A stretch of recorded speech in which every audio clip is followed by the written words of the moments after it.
San Francisco, North 101 still jammed. No shortage of traffic here. Slow going into San Francisco. Lots of people trying to get into the city as well as out of it. Traffic and congestion. It should come as no surprise that the Bay Area is among the most congested regions in the country. The congestion problem in San Francisco is very serious, and it's only going to get worse until we step up. We should not wait for the federal government or the state government to do something about it. It's San Francisco's municipal role to be able to help answer the question, as we are all grappling to do, about public health concerns, environmental degradation, having a world-class transit system, and be prepared for the future growth of San Francisco. In order to grow sustainably, the transportation system really needs to be broadened to think of lots of different ways of moving around. We need to think it's not just about riding the BART or Muni or riding the bus, but it's about how we can make places that are more walkable, how we can make places that are far more bicycle friendly, how we can make sure our development patterns and the way that buildings are built are actually and contribute to that. Transportation needs to be thought of more broadly. By 2030, there will be 9 million people living in the Bay Area. San Francisco will have over 900,000 people, with a daytime working population of more than 1 million. With more people, there'll be more traffic. In 2005, traffic congestion cost San Francisco more than $2 billion in lost time and extra fuel usage. By 2030, that number jumps to $3.2 billion. This is the time and money that could be better spent by Bay Area workers and families. And there's a toll to the environment. Private automobiles contribute over 45% of the greenhouse gas emissions in San Francisco. In addition to environmental and productivity impacts, congestion affects a region's livability. It makes the streets less desirable to walk on, which makes them less desirable to open a business on, which makes them less safe because there are fewer eyes on the street. And in the end, they become sort of more barriers to urban living than real functioning city streets. Currently, there are nearly 2.5 million car trips in San Francisco every day. With more and more people and their cars moving into the city, how can we best accommodate this growth and keep the city moving? Well, one of the answers is congestion pricing. There are a bold few cities around the planet who have implemented and are evaluating congestion pricing. San Francisco needs to innovate a similar strategy. What is congestion pricing? Congestion pricing refers to the use of fees that motorists would pay to drive on busy streets at the most congested times of day, thus encouraging travelers to take other modes or shift their travel to less congested times. There's another advantage: the funding generated from those who choose to drive during peak times. That's money that can be used to upgrade transit and to improve neighborhoods.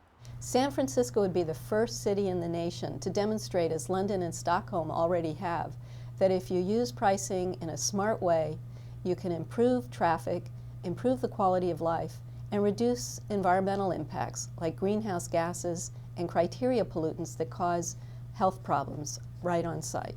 In Stockholm, when they tried this, they did it as an experimental system that would then go out to a popular vote to see if it should be kept. And against what the prognosticators thought, it turned out to be very popular because it made walking and biking wonderful, it made transit faster, and people that were still driving just loved the idea that they weren't spending their hours and days in congestion. Given the positive experience of other cities around the world, San Francisco has been examining the application of congestion pricing to the city through the Mobility, Access, and Pricing Study funded by the Federal Highway Administration. When I think of congestion pricing, it's pricing congestion. During the rush hours, do you really need to drive into San Francisco by yourself? Is there another way that you could travel? Could you travel a different time of day? And so the idea of congestion pricing is really to moderate the way that you travel based on price. So the big question is, how will congestion pricing work in San Francisco? This map shows what's being called the Northeast Cordon, bounded by Laguna and 18th Streets. Two options are being considered for this area. One would be to charge vehicles $3 on weekdays when they enter or exit the area during peak hours. A variation of that would be a charge of $6 just when vehicles are leaving during the evening peak hours. Another option will impact drivers coming in from the peninsula and further south. The Southern Gateway is an option that looks at trips crossing the San Francisco-San Mateo County line. And it would be an AM and a PM toll or fee during those periods that are the most congested. And for that option, we would reinvest revenue in that corridor for people who are traveling across the county line so that we would have faster or more reliable trips on Samtrans, more frequent Caltrain services, and also just trying to deliver travel benefits for people in that market. Mounted cameras would take photos of license plates, and drivers could pay through a variety of options via Fast Track, phone, text, online, or at retail locations. It's a way to reduce traffic on already busy streets and to help raise revenue at the same time. We see congestion pricing in various parts of our daily lives. You look at telephone long distance rates or movie tickets. When the demand is greatest, the price is higher. And similarly with congestion pricing, when the demand for the roadways is greatest, the price would go up. And so the Air District considers that to be a very effective strategy to encourage people to either drive less or to drive in less congested parts of the day. Discounts would be provided for people in low-income brackets. We also know that fewer than 5% of those traveling downtown during peak hours are low-income drivers, and those already on transit will benefit from program improvements. In addition to saving time and being more convenient, congestion pricing will improve air quality and help curb climate change. Greenhouse gases might be reduced by as much as 15%. Other air pollution will be substantially reduced simply because you won't have the congestion. Congestion pricing can raise anywhere from $60 to $80 million in net revenue each year. That's money that would go to improving transit services, creating more bicycle lanes, repairing roads, and widening sidewalks, items that can improve both travel options and the quality of life in San Francisco. The fundamental point is that all of the revenues will go right back into transportation. That as we do with the Prop K sales tax for transportation for the past 2 decades, all of the money is spent improving transportation in San Francisco, and it's not used for any other purposes. So the idea would be to get those improvements in place ahead of time, and the day that the congestion charge goes into effect, people have a good alternative that they can avail themselves of. In neighborhoods like mine, or pretty much any neighborhood in the city, the bennies that people want, like improved streetscape and crossable intersections, pedestrian countdown signals, wider sidewalks, more trees. I mean, those are all things that people really crave and make a city worth, make a place worth living in. And it's pretty attractive to think that that could come from congestion pricing. Although there have been concerns that businesses might be adversely affected, that's not the case. The study's economic analysis has shown that the impact a congestion pricing plan would have on business would be neutral to positive.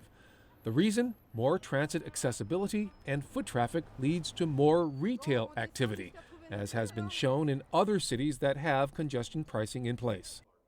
Potential economic impacts remain among the greatest points of concern for people who've participated in the study's outreach efforts. The study team has reached out to over 1,000 people in San Francisco and throughout the region through a variety of methods. So we're about 2 to 3 years away from a decision to implement congestion pricing, and then another 2 to 3 years before the system could be implemented if that decision is made. This is the right time to consider congestion pricing given the long-term goals for our city, but we know that people still have some questions and concerns about this study and about the program, even if they support it. So we want people to give us more feedback. We want them to take advantage of different opportunities to tell us about the evaluation or the questions that they may have by finding us on the web or coming to our outreach event or calling us on the phone, just letting us know how they feel. We're very excited to see the study go forward, to see the authority move on getting the questions phrased well so that we can all have a meaningful and informative conversation. The authority still wants feedback from the public. Let us know what additional alternatives or questions should be considered in the next phase of the study. Contact us to request a presentation for your group or to share feedback. You can stay updated via the internet at www.sfmobility.com or find us on Facebook or Twitter.